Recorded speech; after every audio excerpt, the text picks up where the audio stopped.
So we are back here with another video, man, and the amount of people that are still continuing to ask for the player market back is just absolutely insane. So we need to address this again, and a lot of people are looking back on the whole player market as well as 2K as a whole with rose-tinted glasses and only remembering the good parts about it.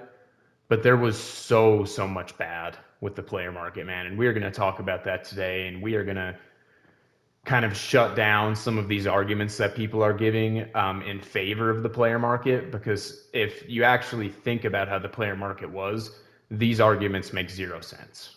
So that's what we're going to do today, man. We're going to be talking about why the player market was the worst version of my team, why it is better now.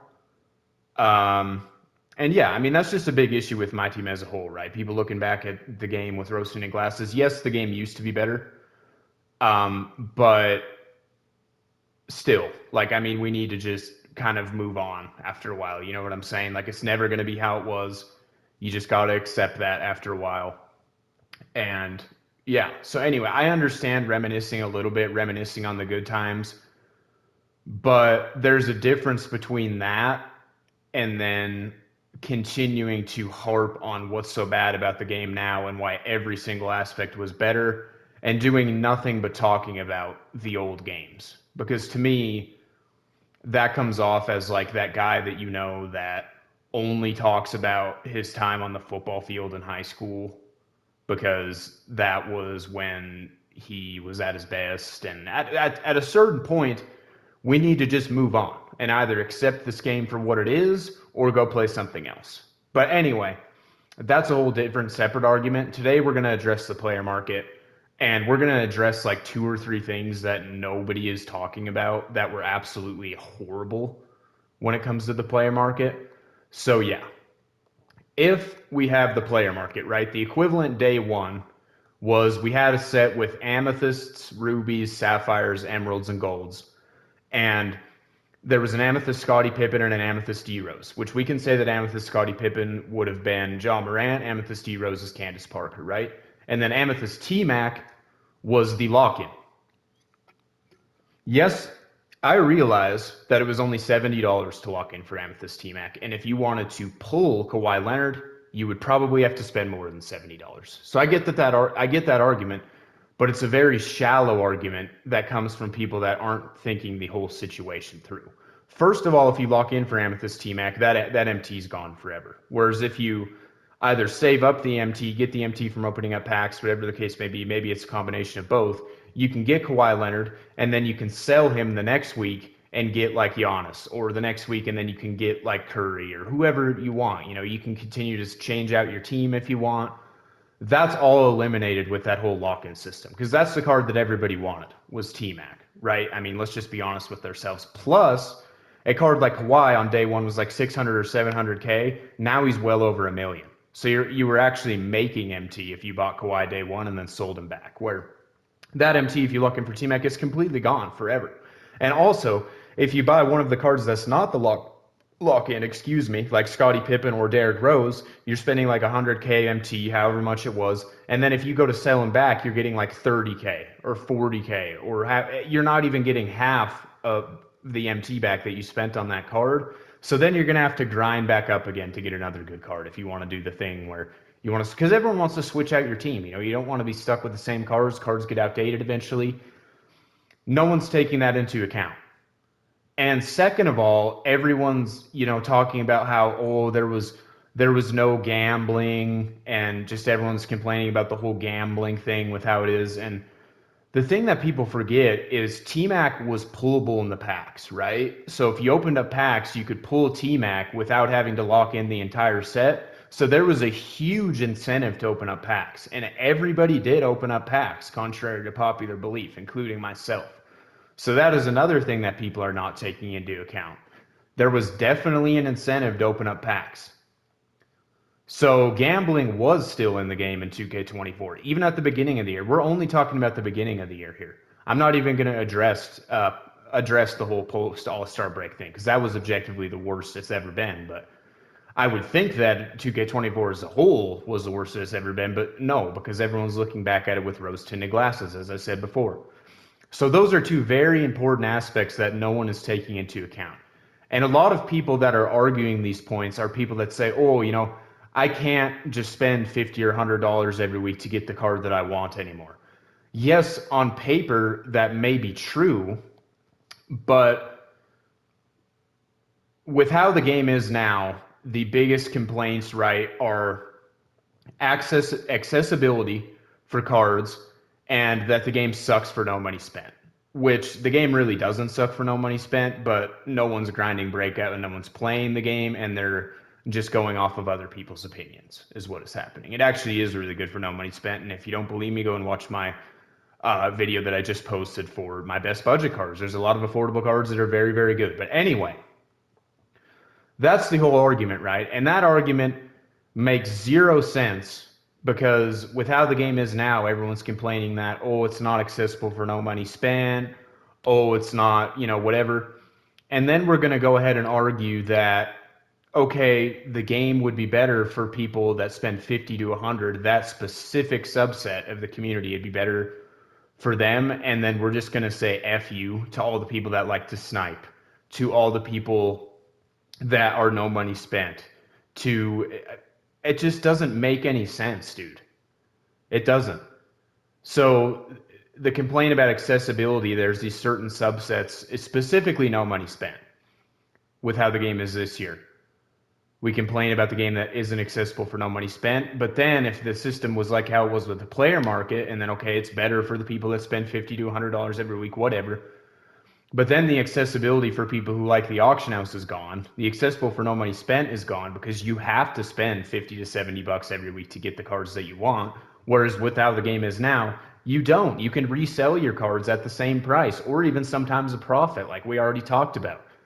And there are plenty of really, really good diamond wild gems. There are plenty of really, really good amethyst and ruby wild gems that are very affordable that you can sell back whenever you want without losing all your MT.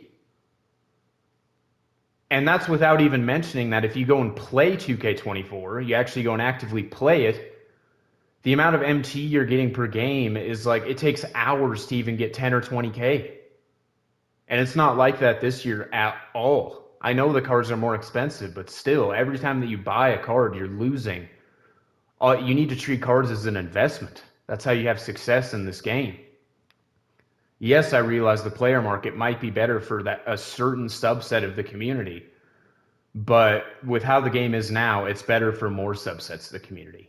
It just is. So, yeah, let's get into some of the comments, man. Yeah, and I mean, if you lock in a set, you want to lock in for T-Mac. You want T-Mac. You can't pull them. Maybe you don't want to open up packs. You lock in for T-Mac. All of that MT's gone. You're going to have to spend money again. You're going to have to grind your butt off again. All of that type of stuff. So let's look at some of the comments. What about people with jobs who don't have a no life like you and others? Some of us have the disposable income to just go and buy what we want. Okay, that's good for that subset. It's not good for anybody else. The game was worse for no money spent players with how it was. It absolutely was. There's no question about it. More people complaining about that. It's just gamble only this year, and there was no gambling. We just talked about how gambling was very prevalent in 2K24, and that was just at the beginning of the year. That's not even mentioning the second half of the year. And one of the big people that is ranting about this is Ambish, right? So he says, yeah, except he wants an auction house in a game where only snipers get good cards instead of people that play the game. So you're telling me that you're going to play the game and be able to get Amethyst T-Mac? Because that's not going to happen. It would take like weeks to grind out that entire set. And why are we saying F you to snipers when the whole argument of the game this year is about accessibility? It just doesn't make any sense. Everyone's just throwing accessibility out of the window and saying, oh, this would be the best for me, so that's how it should be. And then it's just lack of understanding. It's just lack of understanding that MT is easier to make than it's ever been, that there actually is good cards that you can afford. I don't know why people don't get that. Game's better with the player market. I don't think so, man. So here's another comment by him. The player market was better. Who wants to wait 40 minutes for an overpriced card? Gambling is not that serious, bro. Y'all use the auction house like it's the player market when people have to gamble just for the cards to get there. Y'all want to mooch off the backs of rich people spending on the mode just for. I mean, if you wanted T-Mac day one, you would have to either spend money or gamble. Let's just be real. And if you know what you're doing in today's game, I'm no money spent. I have, Pink Diamond Wilt. Was it easy? No. Did I have to grind a lot? Yes. Did I have to go on the auction house, which some people hate doing? Yes, I did. But I'm only Sapphire 4, which I feel like isn't even that crazy high for how long the game's been out. Yes, I have played a decent amount, but it's not like I've no life to this game. And there is no chance in hell that I would be able to get a card of Wilt's caliber, no money spent in 2K24 at this point. There's just no chance. Guarantees and non-guarantees. Sitting on a menu all day. So basically he's just hating on the auction house, where the community that sits on the auction house. So there's the no money spent community, right? Which I think is probably, I'm just going to give a rough estimate and say that maybe, let's say like maybe it's 50-50. 50% of people that play this game don't spend any money at all. And 50% of that 50%, or maybe 25% of that 50%, like to grind the auction house and like to, bid snipe. Like, why are we neglecting that portion of the community now?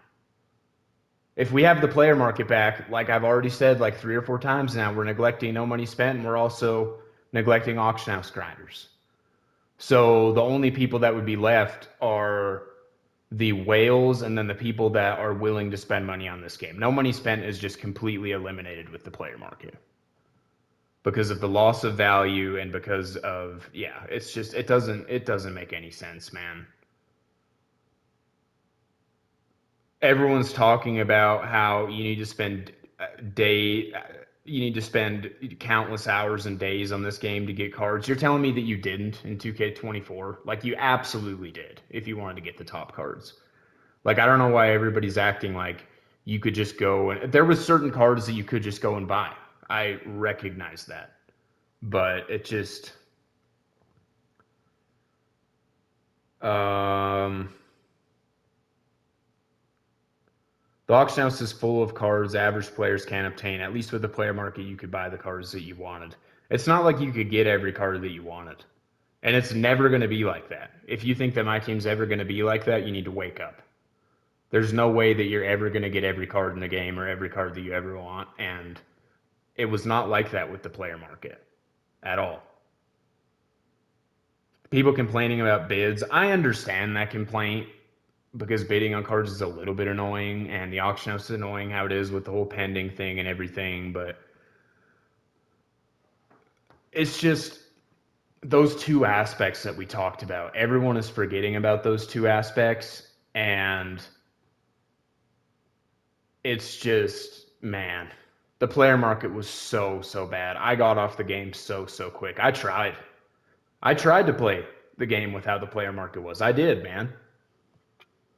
But no money spent, I locked in one of the legendary path sets, which those released every Tuesday on, they released every Tuesday in season 1. There was like 5 of them. And then there would be a Friday set, like the one with T-Mac that we talked about every week. And playing no money spent with playing the game just as much as how I do now, I was able to lock in one of the legendary path sets to get Amethyst J.R. Smith. And keep in mind, that's Amethyst J.R. Smith when there is diamonds in the game. That I would have to get every single one of those amethysts to get Diamond Shack. There is no chance in hell you're doing that no money spent. There is no chance in hell. Whereas if you grind the game for the equivalent amount of time this year, you can get a pink diamond, which is the top tier.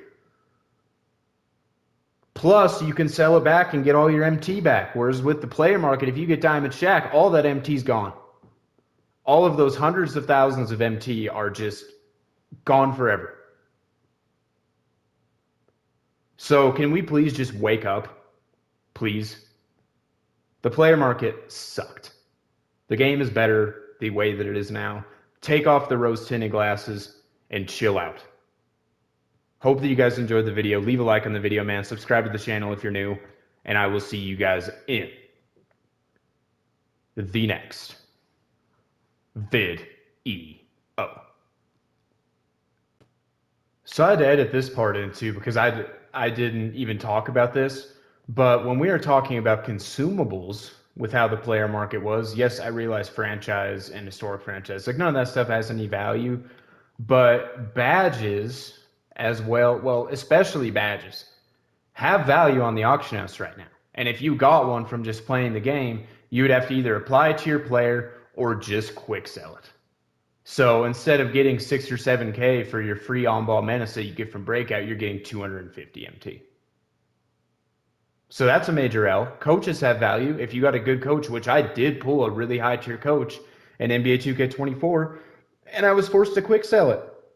It made me want to just turn off my entire console, dude, because I knew if the auction house was there, I'd get 100K. So those two things aren't being taken into account either. Another thing that is not being taken into account is you can currently, if you have a bunch of offer legend badges, you can add it to a card. And then you can resell that card for more. That wasn't a thing. There was really no point in badging out cards really at that point because a lot of people badge out cards to sell them. That is all eliminated as well. Not to mention, there was still unsellable players in the game. So if you got an unsellable player from grinding a certain game mode, you're just stuck with that player. You couldn't sell it. And even if you got a duplicate, you'd have to sell for like 700 MT or however much MT it was. So grinding 2K24, playing the game, you were getting absolutely nothing that had any value at all. Because right now how it is, you can get 3 badges. You can get even more than 3 badges on every breakout run for free. All of them have value on the auction house. That was not the case. You could not get any badges that had any value in 2K24. And with players, yes, non-sellable, non-auctionable players, those are still in the game. They're still very prevalent in the game, but with just badges and just consumables in general, some of them have value, and that was all eliminated in 2K24. And there was no point to badge up cards because then you couldn't sell them for more. It's just no one remembers these things, and the player market was so non-consumer friendly that it's not even funny. So please, man, just chill.